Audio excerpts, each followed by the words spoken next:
again. And okay, there's a signal to recording, and I think Dr. Zielinski, you're going to lead us through the open Q&A. But everybody, I think who's been on so far will be available as well.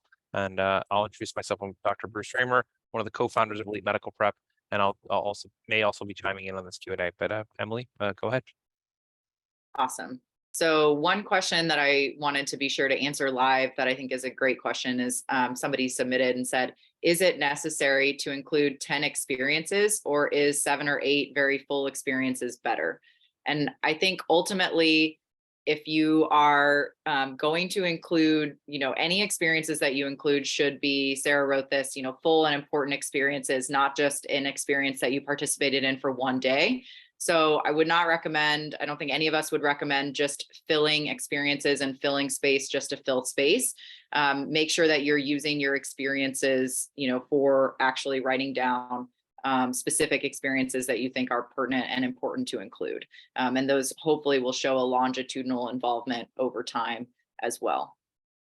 One other question that we got related to experiences that I think we should answer live as well. And I don't know, Dylan or Sarah, if you guys are online, one of you want to tackle this, but for students who have done away rotations, do we feel that we should include those as a listed experience? I think we alluded to this a little bit, but do you feel you should list that? I think this is one that I answered before. I think for the most part, no, because an away rotation is sort of considered a required part of your medical school, and you'll have a transcript that will include whatever your grade was from that rotation. I think there are probably some special circumstances, especially for our IMG colleagues, if they did an extended observership at a certain program, or you worked shadowing someone. There may be some circumstances where you want to include that, but in general, I wouldn't include those as separate experiences. What would your thought be on that? No, I absolutely agree. So, internship or sub-internship rotations, audition rotations, away rotations at other institutions, I don't feel personally should be listed as an experience on your application. And I think it's important to consider the possible, negative side effect of listing those, in that when you choose a program to do an away rotation at, you again are putting your interest and your time in that specific program. And if you list that on your application and that goes out to all of the programs that you're applying to, that is somewhat demonstrative of the fact that you are more interested in one program than another, because that program that you didn't rotate at will know, well, this student was really interested in going to the University of Texas at Houston and spent a month there, but clearly they don't feel the same way about our program. And again, sub-internship and away rotations in general are part of your elective and your curriculum for medical school.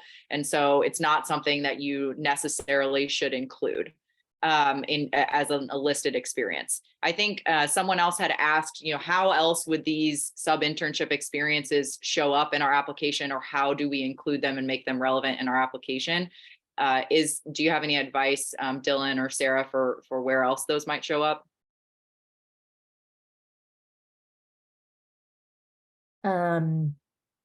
So other places they can show up, I think Dylan mentioned that if you really loved one of those experiences, you can choose to create individualized personal statements to highlight to those programs that you really enjoyed your experience, or you're very interested in them.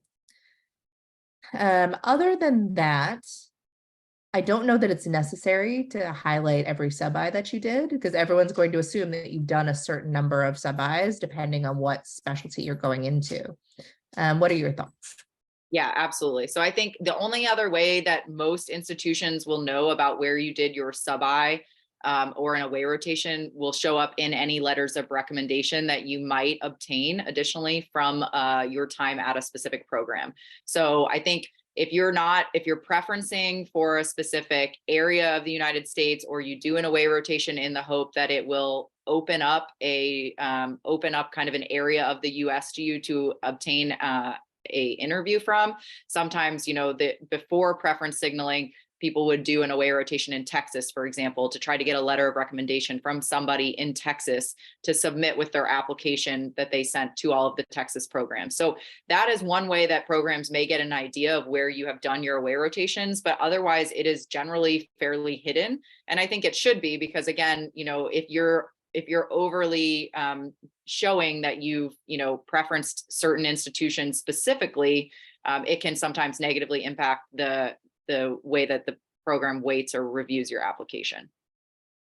One other question I think we should tackle here is just, are there any topics or content that is off limits for the personal statement? I'm going to toss this one to you, Dylan. I don't think we talked about this too much in the session, but I think it's relevant. Yeah, it's a really great question. And I'll give you my 2 cents, and then I'd love to hear both of yours. So I think when you are writing your personal statement, general advice is to just avoid anything at all that could be controversial. So I'd say, at least when I think about applications that I've written or that I've read recently, I think it's generally advised to stay away from politics, anything involving politics, because you don't know who's going to be reading your application.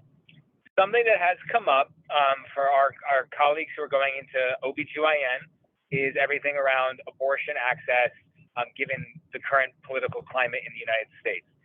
I think that is something that can be written about, but the way you do it needs to be very careful, because you don't want to write it with an inflammatory tone, trying to say negative things about certain people in the country, because ultimately you want your reader to leave this application or the personal statement feeling like very good and very happy.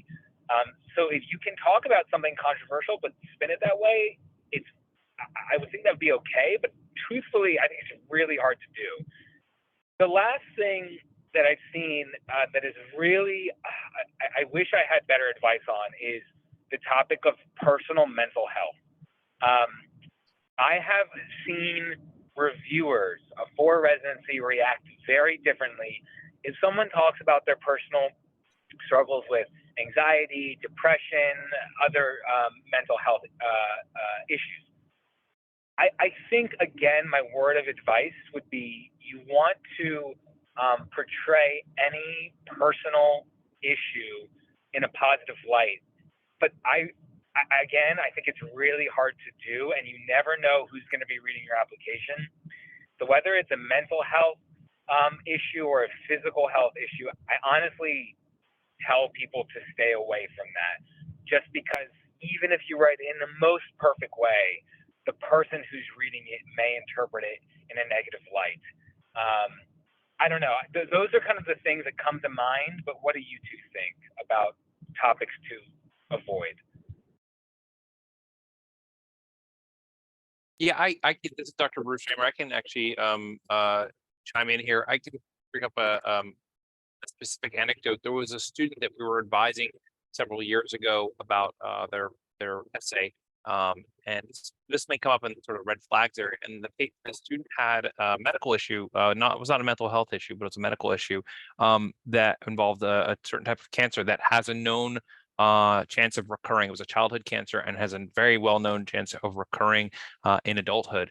And he asked about sort of discussing that in the context of his essay. And my argument, and there's no exactly right answer, I argued in that situation because he had other experiences and other things to talk about, not to discuss that, because you're speaking to a medical crowd. They fully understand the implications of certain diagnoses. And if the implication is that you may become sick again, very sick again in the midst of your residency or your training program, that could be very problematic, particularly if you are a resident in a smaller program. Ultimately, remember, when you are a resident and you're serving as a resident physician, you're not just simply there to learn, you're also there to help take call and help the clinical burden at that institution. And while it may not always be fair, it's important to take in consideration that it is amongst the most important things that you're actually able to be present and be able to work during your residency. So these are very complicated issues sometimes to bring up, but these are things should be discussed with a close advisor before just simply putting them into your essay or putting them on your application. Absolutely agree. Lots of food for thought there. Another question that we had was if a student had a leave of absence or school transfer due to personal or health reasons, is that appropriate to be discussed in the impactful experience? Or would it put extra attention on something that could hurt the application? I think we kind of talked about this a little bit, but Sarah, do you want to take this one? So I think this is kind of reflecting what everyone has said in the last couple questions. I think that if you have big gaps in your medical school career because you had a medical condition, I think that can definitely go into the impactful experience, especially if it impacted your timeline to graduation or you had to repeat a course because of illness. That definitely can go in there. But with any sort of red flag or kind of complicated situation, you want to walk the line of showing what you have learned from this experience and why it makes you a better doctor and a better applicant for residency. You've learned resilience, you've learned how to overcome adversity. And then kind of also, as was said before, you want to make sure that it is not something that would make them question whether or not you are able to do the job of being a resident. You want to kind of convey that you have dealt with as best you can whatever the problem is, and you are prepared to fully engage in residency. You don't want them to question your ability to do so. Well said. And then Dylan, another question we had was going back to the personal statement, how recent should the quote story be that describes our character traits? Any thoughts on that? Yeah, wonderful question. So I think the rule of thumb is if you're going to tell a concrete story about an experience that highlights some achievement of yours, generally the more recent is better. So if you did something really impactful during medical school that changed how you view the world, that seems very appropriate. But if you did that same thing in high school, probably not. However, there are some people who have really impactful life experiences that happen to them as a kid or as a child that sticks with them for the rest of their life. If you can frame that story in a way that tells a lot about your personal background and then the values you have because of your upbringing, I actually think that could be a very unique and insightful personal statement. So my take at the end of the day is that the recency in terms of its relevance towards residency is not the deciding factor when picking what story to talk about. Rather, it should be, what is the reader going to take away after I tell them this story? I think you really want to think more about the impact rather than the timing. The timing matters a lot more in terms of your personal activities, right? Those 10 activities that you list should be pretty recent. But the personal statement, the timing is a little bit more flexible in terms of what story you're telling. You guys agree, or do you disagree with that? No, I I agree. absolutely agree as well. All right, and then real quick, we'll answer this because it's on the chat, but we will have a session later on the international medical graduate kind of specific requirements. But a lot of the question was, a lot of programs require 3 months of USCE or US clinical experiences. How can we as IMGs demonstrate that we meet that requirement? I don't know, Dr. Bruce Raumer, if you have anything specific to say about that, or we'll kind of delve into that more later. I think we're going to delve into that a little bit later, but obviously there are clinical electives and then there are clinical observerships. The issue that is really the ability to obtain letters of recommendation from observership versus clinical electives in that. But let's leave that question for a little bit later when we have the dedicated period of time, and we'll address that. And we put that session last because we figured we'll have additional questions afterwards. So we're going to leave extended Q&A at the end of that session. Are there some other questions that we wanted to dive into at this time? Because I don't want to include the comments from that slide. Yeah, absolutely. Another great question just came in regarding interviews, but we might save that for after our interview session. Some other questions about, I think we talked about this a little bit, but is it okay to incorporate humor or jokes in the personal statement? Dylan, what are your thoughts on that? I know I kind of shared mine earlier, but. I like to think I'm a funny person, but I would still never put a joke simply because it's really hard to get feedback, right? When you're writing an essay, you have no idea how the person's going to respond. Whereas when you're doing a virtual interview or even an in-person interview, if I crack a joke, I can see how that person responds. If the person laughs, then I know, okay, jokes is something that I can continue to do in this interview. But if they're stone cold and they're like, Dylan, why did you say those words? Then I know, don't do that anymore. So since you get no feedback with your personal statement, I think I would play the safe card and avoid jokes. Just because, again, you're not sure how it's going to go, so why take the risk? But those are just my 2 cents. Absolutely. Another question, this one for Sarah. So should I apply, if I do choose a geographic preference, should I still apply to programs outside of my geographic preferences? What are your thoughts? I think there's no reason not to. I think this has come up in some of the questions about how many programs to apply to in general, which is very specialty specific and very you specific, depending on how competitive you are and how competitive your specialty is. So once you figured out how many programs you want to apply to, I think it's up to you whether you want to kind of restrict that to the region you're interested in.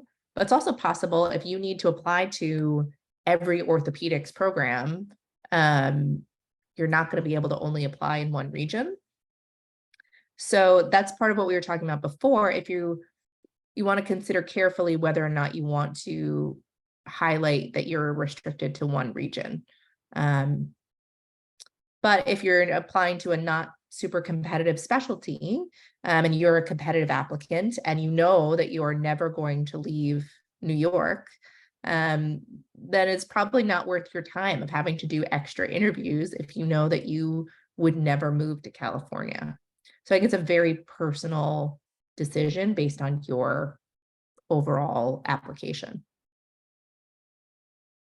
I absolutely agree with that. I think it depends a lot on the specialty. I know, I can speak specifically to orthopedics. And like I said, I think the trend now with virtual interviews is that pretty much everybody in orthopedics or everyone who's applying to orthopedics tends to apply to every single program, because that is a bulk of the cost associated with residency applications now is the application fee.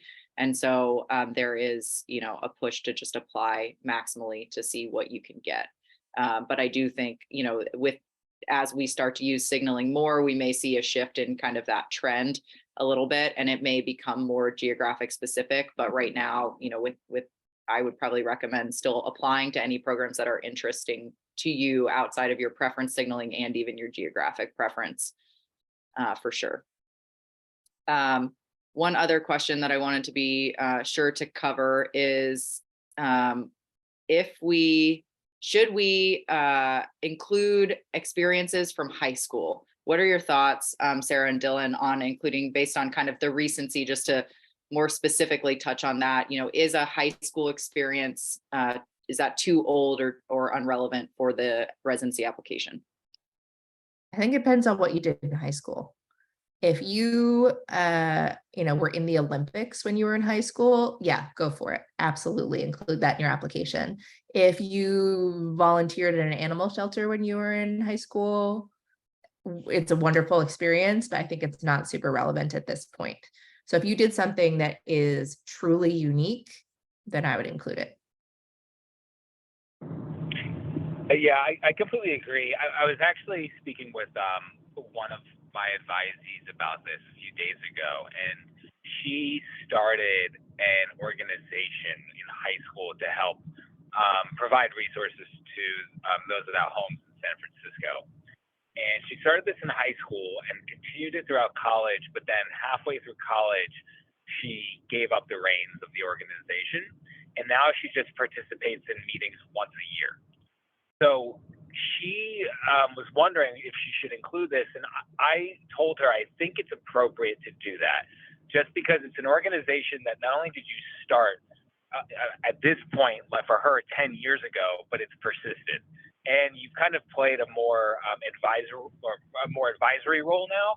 So I think that's something to show. Not only did you start this early, but like look at the longevity of this program and how it's survived even without you, even though you're playing a minor role now. But you know, if you were part of the chess club in high school and you don't have any role in it now, I definitely would not put that down just because it'll look like you're taking up space. Definitely agree. I'm going to have Dr. Bruce Raymer maybe take this question since he's going to lead our session on step 2, and I think maybe we've answered it in the chat. But how are programs weighting a low step 1 score versus, pass fail scores? Yeah, actually, the section that we originally were considering to spend some time on step 2. We're going to be doing this as a second Q&A session. So we're going to be reviewing that. But actually, this is something that probably is better to throw back to those to people who are a little bit more closer to the residents to the application process than me. I know this is a very challenging issue. How do you judge applicants who have step 1 scores that were scored versus those that are pass fail? Obviously, step 2 scores are the new scored version that people are going to be based on, and I imagine that that's going to be the bigger emphasis for filtering.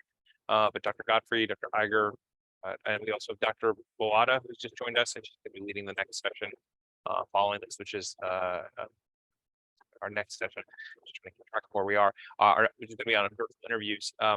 Do any of you want to jump in and talk about what you've seen at your own home institutions on this topic?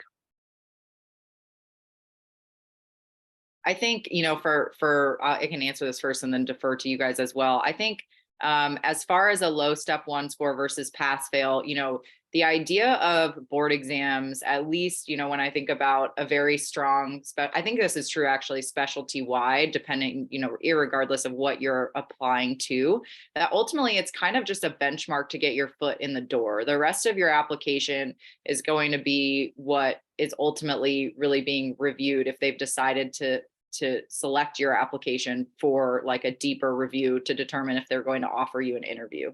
So in my mind now, with the development of kind of the pass fail step 1, ultimately step 2 has become of even more critical importance because it is kind of that benchmark door threshold test now that we're using to kind of distinguish, who we're going to give a deeper look at. And so different specialties have different benchmarks. And aside from that too, nationwide, there are kind of different views and different practices as far as who is eligible to be considered for an interview based on a step score.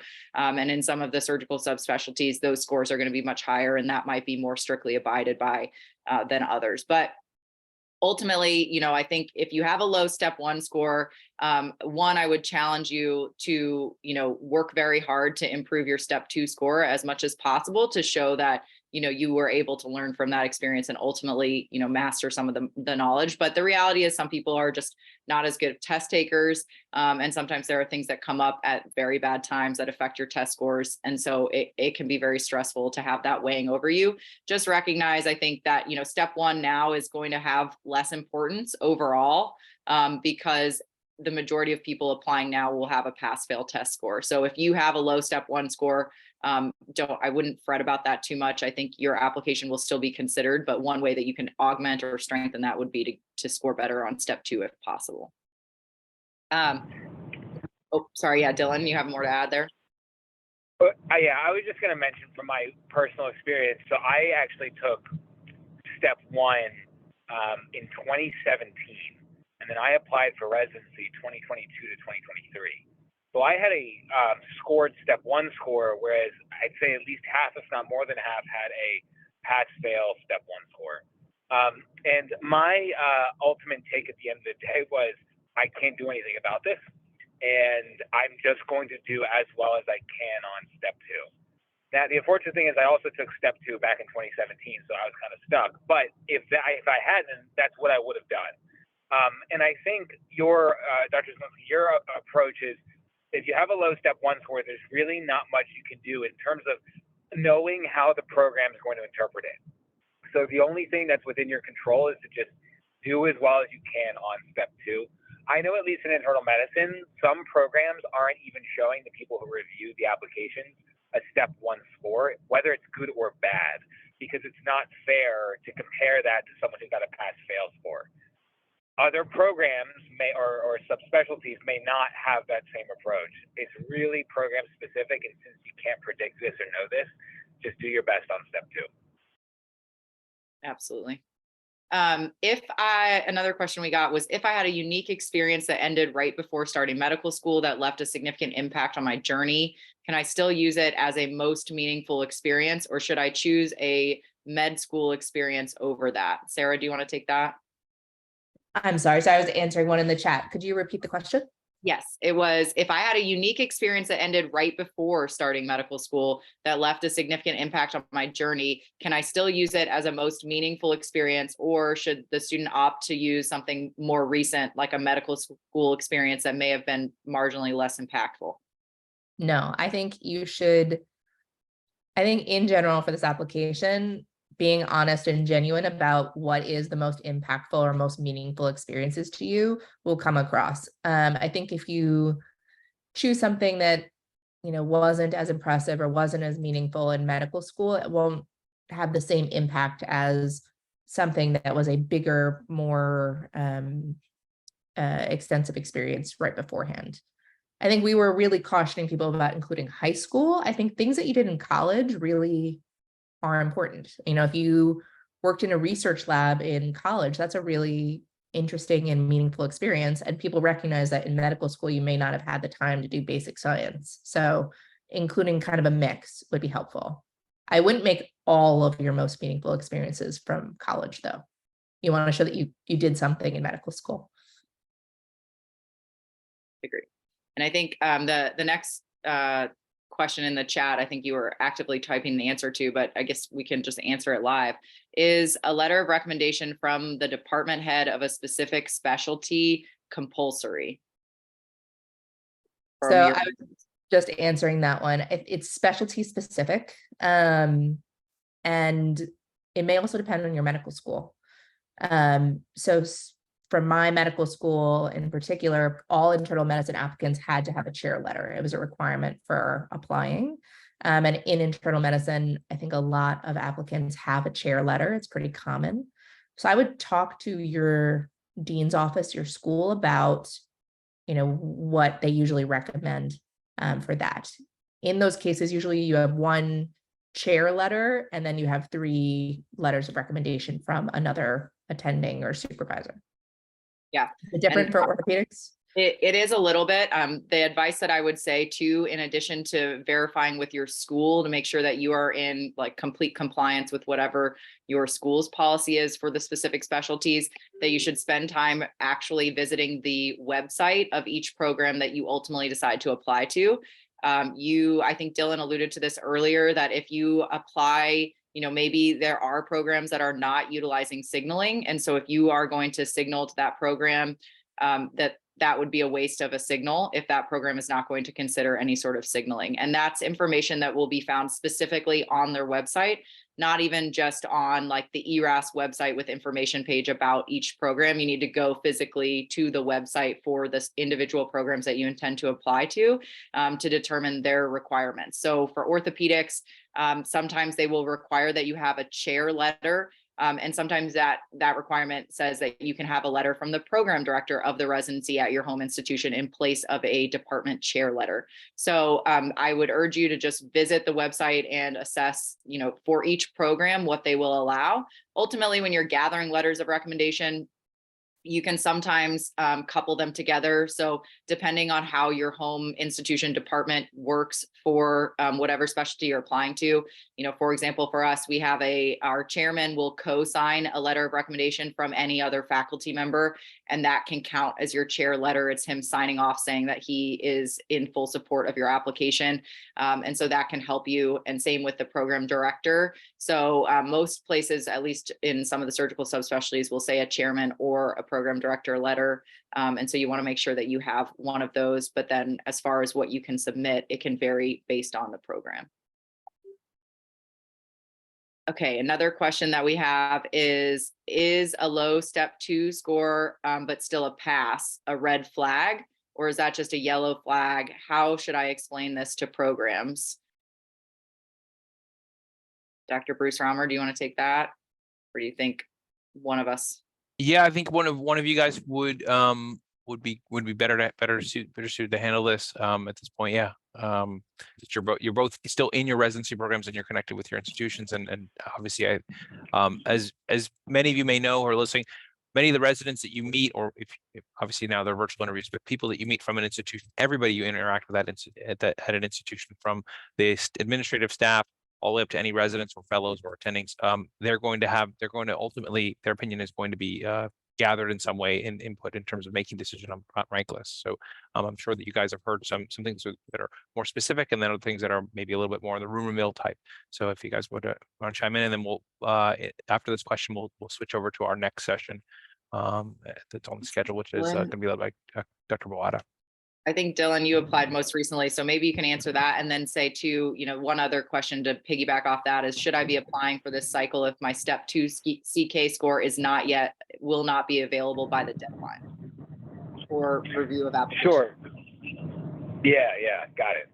So I think the unfortunate reality is it's very specialty specific. So I know in internal medicine, there's very much a concerted effort to not use the STEP scores as a screening device and approach the applications from a holistic perspective. So if you have a low step 2 score, but you've really excelled in medical school and you really were involved with the research or volunteer work, some schools may be like, that's totally fine. We don't need a high step 2 score. Other specialties, more of like the competitive surgical specialties, may not have that same approach. Just because of the sheer number of applications they get, they do need some screening device, and generally that falls on step 2. So, I think if you have a low step 2 score, you need to think about which specialties you're applying for.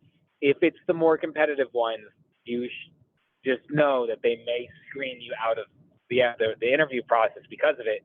But something like internal medicine, emergency medicine, family medicine may not. In terms of if you don't have your score yet, so because step 1 is pass fail now, I highly, highly, highly recommend that you have it before you apply, especially for those who do not have the strongest applications or who may be international medical graduates. Back in the day when step 1 was scored, you didn't need to have the step 2 score at the time of application. But I think now it very much will help you. The exception would be the person who is an absolute rock star and has everything under control and their step 2 score is coming, but it's a very rare breed. So I think it is in your general best interest to have that score ready to go on application day.